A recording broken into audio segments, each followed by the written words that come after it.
राधिका, जो कि जयपुर में रहने वाली है, गोविंद देव जी के चरणों में राधिका की अनन्य भक्ति है। राधिका बताती हैं कि उनके जीवन में जो कुछ भी होता है वो गोविंद की वजह से होता है। लेकिन 2023 की बात है कि राधिका के जीवन में एक ऐसा दौर भी आता है कि राधिका उस समय ठान लेती है कि राधिका को सब कुछ खत्म करना है, क्योंकि घर कर्ज में आ चुका था, पिता पर कर्ज का बोझ हो चुका था, माँ हॉस्पिटल में थी और माँ की भी बचने की गुंजाइश बहुत कम थी। राधिका को जॉब नहीं मिल पा रही थी। कई इंटरव्यू राधिका ने दिए, लेकिन हर जगह पर असफलता हाथ लग रही थी। राधिका को लग रहा था कि जैसे गोविंद उसकी सुन ही नहीं रहे। राधिका बताती हैं कि अब राधिका ने ये ठान लिया था कि जब राधिका की ना श्री जी सुन रही हैं, ना गोविंद देव जी सुन रहे हैं, तो राधिका को अब इस जीवन को रखना ही नहीं है, क्योंकि सुबह से राधिका के घर में कलेश होना शुरू होते और रात तक बस झगड़े का ही माहौल रहता। ऐसे में राधिका बहुत ज्यादा स्ट्रेस में आ गई थी, बहुत ज्यादा परेशान हो चुकी थी। अब 2023 की ये बात है, जन्माष्टमी का दिन था। राधिका अपनी छत पे जाती है और राधिका अपने गोविंद देव जी को याद करके उनसे कहती है कि ठाकुर जी, लगता है कि तुमने कसम खा रखी है कि अपने भक्तों की कभी सुननी ही नहीं है। और अक्सर देखा जाता है कि भक्तों के जीवन में ये जो सारी चीजें वो कुछ ज्यादा ही आती है। राधिका ने सोच लिया कि ठीक है, अगर तुमको कुछ सोचना नहीं है, तुमको कुछ करना नहीं है, तो मैं कुछ कर लूंगी।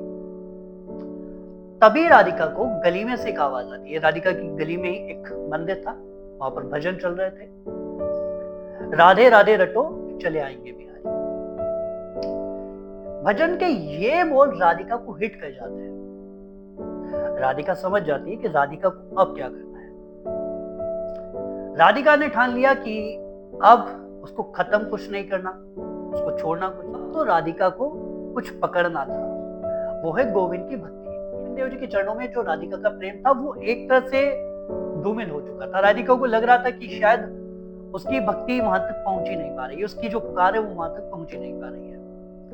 अब राधिका ये डिसाइड कर लेती है कि अब उसके जीवन में जो भी होगा वो बस गोविंद की मर्जी से होगा।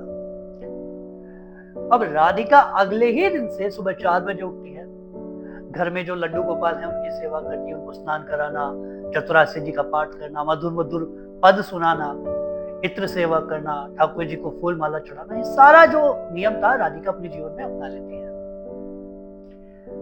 कुछ दिन तक सब कुछ ऐसा ही चलता रहता है, लेकिन अचानक से कुछ ही दिन बीते थे कि राधिका के पास एक कॉल आता है। ये जो कॉल था वो राधिका की पूरी जिंदगी बदल देता है। मैंने 6 महीने पहले एक इंटरव्यू दिया था बड़ी कंपनी में, जहां पर राधिका का सिलेक्शन होने की गुंजाइश बिल्कुल जीरो थी। राधिका को उम्मीद थी कि अब राधिका का इस कंपनी में सिलेक्शन, बाद और भी कई कंपनी में राधिका ने इंटरव्यू दिए, वहां पर भी उसका सिलेक्शन नहीं हुआ था। लेकिन ये जो कॉल था राधिका को उस बड़ी कंपनी से आता है और राधिका को कहा जाता है कि आपका सिलेक्शन हो चुका है और राधिका को सैलरी भी डबल दी जा रही है। तो अपने कानों पर विश्वास नहीं हुआ। राधिका को लग रहा था कि ये कोई सपना तो नहीं। उसके बाद राधिका बहुत खुश होती है, घर वालों को सबको ये बात बताती है। घर वाले भी खुश, क्योंकि घर बहुत ज्यादा कर्ज में आ चुका था, बैंक के नोटिस आ रहे थे। घर वालों को भी लगा कि कुछ तो सहारा मिलेगा, कुछ सपोर्ट मिलेगा। अब उसी दिन की बात है, राधिका के पिता जब घर पर खाना खाने आते हैं, साथ में एक मिठाई का डब्बा लेकर आते हैं, सब घर वालों का मुंह मीठा करवाते हैं। राधिका पूछती है कि आज इतनी खुशी क्यों, ऐसा क्या हुआ? क्योंकि राधिका के जो पिता हैं वो कपड़ों का बिजनेस करते थे और जो बिजनेस था वो भी पूरी तरह से खत्म होने की कगार पर था, क्योंकि राधिका के पिता ने उसके किसी दोस्त को कुछ पैसे दिए थे, लगभग 8-10 लाख रुपए, और बिना किसी स्टाम्प पेपर पे लिखे हुए। अब कई बार अपने दोस्त से उन्होंने पैसे भी मांगे, लेकिन दोस्त ने मना कर दिया कि भाई मेरे पास पैसे नहीं है। उसमें कई झगड़े भी हुए, दोस्त से लगभग बोलाचाली भी बंद हो चुकी थी और अब ये हो चुका था कि वो पैसे नहीं आने वाले। लेकिन अचानक से उसी दिन राधिका के पिता के जो दोस्त हैं वो राधिका के पिता को ब्याज समेत वो पैसा दे जाता है।